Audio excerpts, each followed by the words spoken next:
ഒന്ന് ഊതിച്ചാൽ മതി കള്ളുകുടിയന്മാർക്ക് പിടിവീഴും. എന്നാൽ മയക്കുമരുന്നടിച്ച ഞങ്ങളെ എങ്ങനെ പിടിക്കും പോലീസ് എന്നായിരുന്നു ലഹരി അടിമകളുടെ ഇതുവരെയുള്ള ചോദ്യം. മയക്കുമരുന്നടിച്ച് പൊതുസ്ഥലത്ത് കറങ്ങി നടക്കും, വാഹനങ്ങളിൽ ചീറിപ്പായും. ഇനി ആ കളി നടക്കില്ല. ഒരു ടുമിനീര് കിട്ടിയാൽ മതി ലഹരിയിലാണെന്ന് തെളിയിക്കാൻ. പുതിയ യന്ത്രവുമായി തിരുവനന്തപുരം നഗരത്തിൽ കറങ്ങി നടക്കുന്നുണ്ട് സിറ്റി പോലീസിന്റെ നാർക്കോട്ടിക് സെൽ.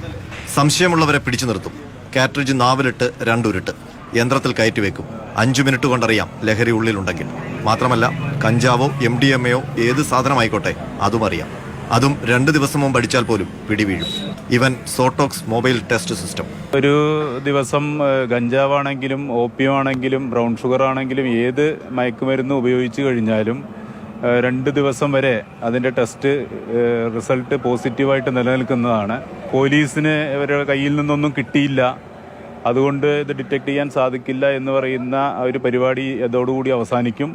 ഇത് ടെസ്റ്റ് വളരെ സയന്റിഫിക്കായിട്ട് തെളിയിച്ചിട്ടുള്ളതാണ്. അതിൻ്റെ റിസൾട്ട് പോസിറ്റീവായി കഴിഞ്ഞാൽ നിയമ നടപടി സ്വീകരിക്കാവുന്നതാണ്. പരീക്ഷണാർത്ഥം നഗരത്തിൽ ചുറ്റിക്കറങ്ങി പരിശോധന നടത്തി. ലഹരി അടിച്ച ചിലർ കുടുങ്ങി. പിടിവീണാൽ മയക്കുമരുന്ന് ഉപയോഗിച്ചതിന് കേസ് മാത്രമല്ല, ലഹരി കിട്ടിയത് എവിടെ നിന്നെന്ന് വെളിപ്പെടുത്തുകയും വേണം. ബൈക്ക് റേസിംഗ് കേന്ദ്രങ്ങൾ, പൊതുവഴികൾ, ബസ് സ്റ്റാൻഡ് അടക്കമുള്ള സ്ഥലങ്ങളിൽ പോലീസ് എത്തും അപ്രതീക്ഷിതമായി ഈ പുതിയ യന്ത്രവും കൊണ്ട്. മാതൃഭൂമി ന്യൂസ്, തിരുവനന്തപുരം.